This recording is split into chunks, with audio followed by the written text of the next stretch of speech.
बिस्मिल्लाहिर्रहमानिर्रहीम अस्सलाम वालेकुम। मैं हूं मोहम्मद फ़हीम। सूबाई सदर अवामी नेशनल पार्टी एमल वली खान साहब आज पेशावर हाई कोर्ट में पेश हुए। चीफ जस्टिस इब्राहिम खान साहब ने जो तौहीन अदालत की एक कार्रवाई थी उसकी सदारत की। उन्होंने बैठ के केस सुना। सबसे पहले तो ये कि एमल वली खान साहब के मुताबिक वो जिंदगी में दूसरी मरतबा किसी भी अदालत में पेश हुए हैं। इससे पहले कहीं एक मरतबा अदालत में वो आए थे और अब इस बार वो अपने तौहीन अदालत की कार्रवाई से मुतालिक अदालत में पेश हुए हैं। पेशावर हाई कोर्ट में उनके आने से पहले ही वहां पे एक अच्छी खासी बड़ी तादाद में अवामी नेशनल पार्टी के वर्कर्स मौजूद थे। एक बड़ी तादाद थी उनकी और वो वहां पर अपने कायद के साथ इजहार यकजहती के लिए मौजूद थे। और ये तकरीबन तमाम पार्टीज का हुआ है। कोई एएनपी ने नया काम नहीं किया है या उन पर तनकीद नहीं बनती है, क्योंकि इससे पहले इमरान खान साहब जब भी गए उनके साथ बड़ी तादाद में पीटीआई के वर्कर थे। जब भी नवाज शरीफ साहब आते थे उनके साथ वर्कर होते थे। जब भी बिलावल भुट्टो जरदारी गए हैं उनके साथ भी वर्कर्स गए हैं। तो कोई नई बात नहीं है। एक बड़ी बात थी कि वहां पर एक तरीके से हमें नजर आया कि एक मुश्किल सूरत हाल बन सकती थी और बनी भी। पहली चीज तो ये कि यहां पर भी वही सब कुछ हुआ जो अमूमी तौर पर दीगर पार्टीज का होता है। हमें वहां पर एक बदमजगी का माहौल नजर आया। चीफ जस्टिस समाज शुरू होते ही नाराज हो गए, बरहम हो गए कि आखिर इस हॉल में हो क्या रहा है। जो कमरा अदालत था वहां पर शोर बहुत ज्यादा था, हंगामा आराई बहुत ज्यादा थी और उसी के ऊपर गुस्सा हो के उन्होंने पुलिस को यह हुक्म दिया कि आप फौरी तौर पर यहां से वो लोग जो कि गैर मुतल्लिका है उन्हें बाहर कीजिए। उन लोगों को कम किया गया, वहां पे शोर कंट्रोल किया गया, समाअत शुरू हुई। और फिर बात यही आई कि एमल वली खान साहब आपने जो अल्फादा किए हैं पहले वो सुन लेते हैं। वहां पर वीडियो प्ले हुई, जो मीडिया से टॉक हुई थी एमल वली खान साहब की, वो वहां पर उन्होंने गुफ्तगू की, वो बात वहां पे सुनाई गई। और फिर कहा गया कि आप पठान हैं तो मैं भी पठान हूं, हम लोग पठान हैं, हमारा पूरा मुआशरा पठानों वाला है। अगर यहां पे कोई मसला है, कोई सूरत हाल है तो बताइए। मैं तो किसी भी पॉलिटिकल पार्टी को ज्वाइन करने का कोई भी इरादा नहीं रखता।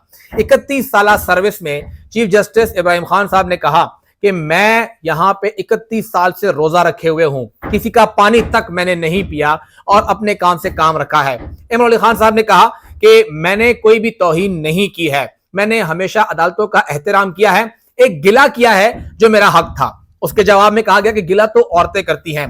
थोड़ा एक सिनफी इम्तियाज यहां पे नजर आया बहरहाल, लेकिन उन्होंने कहा। और फिर उसके जवाब में इमरान अली खान ने कहा कि अगर आप यहाँ पे सब कुछ कर रहे हैं, जैसे ने कहा कि जी आप पे कजन का केस भी आया था, मैंने वो भी जो है वो जो मेरिट था उसके मुताबिक सुना और फैसला दिया है। तो उन्होंने कहा कि मेरे वालिद और दादा का केस भी है, बाकी केसेस भी मेरे हैं, आप वो भी सुन लीजिए। तो उन्होंने कहा कि आपके जो बाकी केसेस हैं वो लगाए गए थे, आपके वकला हाजिर नहीं हुए, और कोई केस अगर रह गया तो क्या आपने मुझसे राब्ता किया? आपने मुझे ये कहा कि ये केस लगाइए, आप कह देते, हम लगा देते। बहरहाल जो कुछ हुआ, अगर आप कह रहे हैं, उन्होंने कहा कि जी शायद मेरी बात करने का अंदाज जरा सख्त था, लेकिन ये बात वो है जो कि हर किसी की जबान पर है। यानी चीफ जस्टिस पीटीआई को सपोर्ट कर रहे हैं, पीटीआई का नाम तो नहीं लिया गया। तो उसके बाद उन्होंने कहा कि ठीक है, अगर आपको लगता है कि आप थोड़ा सख्ती कर गए या बात सख्त हो गई है तो इस बात बयान की तरदीद जाके आप मीडिया में कर दीजिए। और उन्होंने पूरा केस वहां पे खत्म कर दिया। इमरान अली खान साहब बाहर आए, मीडिया से बात की और कहा कि मैं आज भी अपनी बात पे कायम हूं, मेरा गिला था, गिला है और गिला रहेगा। अब तौहीन अदालत की कार्रवाई तो निपटा दी गई, वो तो खत्म हो गई है, क्या दोबारा से कार्रवाई शुरू होगी? अब ये एक सवाल है कि इमरान अली खान साहब अपने बयान पर कायम हैं। वो कह रहे हैं कि चीफ जस्टिस साहब एक पार्टी को सपोर्ट कर रहे हैं और इम्तियाजी सलूक किया जा रहा है बाकी पार्टियों के साथ। तो क्या उस बयान पे वो कायम रहते हैं तो दोबारा से कार्रवाई होगी, या बस ये कार्रवाई जितनी थी उतनी ही हो गई है और खत्म हो गई है? साथ ही एक और चीज बहुत ही अफसोसनाक, बहुत ही एक गलत हरकत हुई जब वहां पर फजल महमद खान पर एएनपी के वर्कर्स ने चढ़ाई कर दी। फजल महमद खान साहब चारसद्दा में अवामी नेशनल पार्टी के इसी सूबाई सदर के मुखालिफ इलेक्शन लड़ेंगे। इससे पहले वो असफंजाह वली खान साहब को शिकस्त दे चुके हैं इसी चारसद्दा की सीट से, और अब वो इमरान अली खान के खिलाफ इलेक्शन लड़ेंगे। उन्होंने ही ये दरखास्त जमा कराई है तौहीन अदालत की, जिसके ऊपर समाअत हुई और वहां पर बतौर दरखास्त गुजार मौजूद थे। उनके ऊपर वहां पे चढ़ाई की एएनपी के वर्कर्स ने, उन्हें तशद्दुद का निशाना बनाया, वहां पर हंगामा आराई हुई, पीटीआई के वर्कर भी मौजूद थे, वहां पे गमले टूटे, वहां पे शोर शराबा हुआ। और अगर ये कहा जाए कि अदालत की तकरीम وہاں پہ متاثر ہوئی ہے، اس کو نقصان پہنچا ہے تو غلط نہیں ہوگا۔ یہ جو ایک سلسلہ چل پڑا ہے دونوں جماعتوں کے درمیان، یہ قیادت کے لیول لگتا ہے کہ جی بڑا آسانی سے ہینڈل ہو جائے گا، لیکن ایسا نہیں ہے۔ یہ مسئلہ بڑھے گا، اور اگر قیادت اس مسئلے کو حل کرنے کے لیے آگے نہ آئی تو یہ پرابلم بہت زیادہ ہو سکتی ہے۔ چارسدہ کے اندر ANP اور پھر اس کے مقابلے میں PTI، یہ کوئی اچھا شگن نہیں ہے۔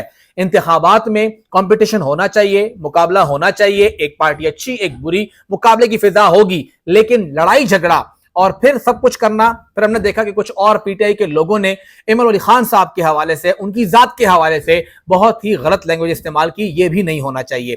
کوئی بھی پولیٹیکل پارٹی، ان کے ورکر، ان کے لیڈرز، وہ ایک کے خلاف ایسی باتیں نہ کریں۔ لیڈر تو ٹھیک ہے، کہتے ہیں کہ ہم لوگ نہیں کر رہے ہیں، لیکن ورکرز کو بھی نہیں کرنی چاہیے، اور یہ لیڈر کی ذمہ داری بنتی ہے کہ وہ اپنے ان ورکرز کو سمجھائے، اپنے ورکرز کو بتائے کہ آپ نے دوسرے کے خلاف ایسی بات نہیں کرنی۔ لیکن افسوسناک پہلو یہ ہے کہ لیڈر کو اور مزہ آتا ہے جب آپ اس کے مخالف کو لتاڑتے ہیں، اس کو اور خوشی ہوتی ہے جب آپ اس کے مخالف کو گالی دیتے ہیں۔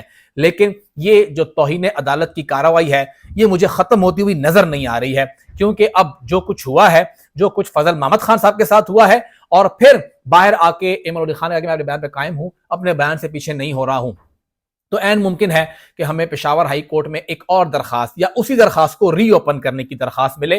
لیکن ساتھ ہی جو ایمل ولی خان صاحب جس کیس کا ذکر کیا کہ انہوں نے یہاں پہ طالبان یا دہشت گردوں کو واپس لا کے آباد کاری کے حوالے سے عمران خان صاحب کو، بیرسٹر سیف صاحب کو، جنرل فیض صاحب کو، ان سب کو، شاید باجوہ صاحب بھی اس میں شامل ہیں، ان سب کو نامینیٹ کیا ہے، تو عین ممکن ہے کہ پھر اس کیس کی بھی سماعت پشاور ہائی کورٹ میں شروع ہو۔ لیکن یہ ایک بہت بڑا ٹیسٹ ہوگا پشاور ہائی کورٹ کا کہ کیا ایمل ولی خان صاحب کی اس درخواست کے اوپر سماعت ہوتی ہے یا نہیں، اور سماعت ہوتی ہے تو کس حد تک ہوگی، کیونکہ جیسے کہ صرف 3 مہینے باقی ہیں، اپریل میں وہ ریٹائر ہو جائیں گے۔ انہوں نے کہا بھی آج کہ میں تو اپریل میں ریٹائر ہو رہا ہوں، آپ بڑے چھوٹے تھے جب میں سیاست میں تھا، اب تو میں سیاست میں رہا بھی نہیں ہوں۔ 31 سال ایک بہت بڑا وقت ہے، انہوں نے عدلیہ کو دیا ہے بطور جج، اس سے پہلے وہ وکیل تھے، ملگری وکیلان میں رہے تھے، اور کافی ایگریسو فیصلے ان کی طرف سامنے آ رہے ہیں، اور ہر بندہ ان کے فیصلوں کی تعریف بھی کر رہا ہے۔ لیکن آج کا جو توہین عدالت کا پورا مقدمہ تھا، یہ تمام مقدمہ یاد رکھا جائے گا۔ بڑے اچھے انداز سے ANP نے بھی ہینڈل کیا اس کو، ایمل ولی خان صاحب نے جو کورٹ روم ہے اس کے اندر اچھا ہینڈل کیا، اور وہاں پہ پھر چیف جسٹس نے بھی ایک اچھے طریقے سے اس کیس کو ہینڈل کیا، کسی نے کوئی ذاتیات نہیں کی۔ بہرحال ایمل ولی خان صاحب باہر آئے، اور پھر باہر وہ اپنے بیان سے تردید کرنے سے انہوں نے انکار کر دیا ہے۔ اس کا اثر ضرور نظر آئے گا۔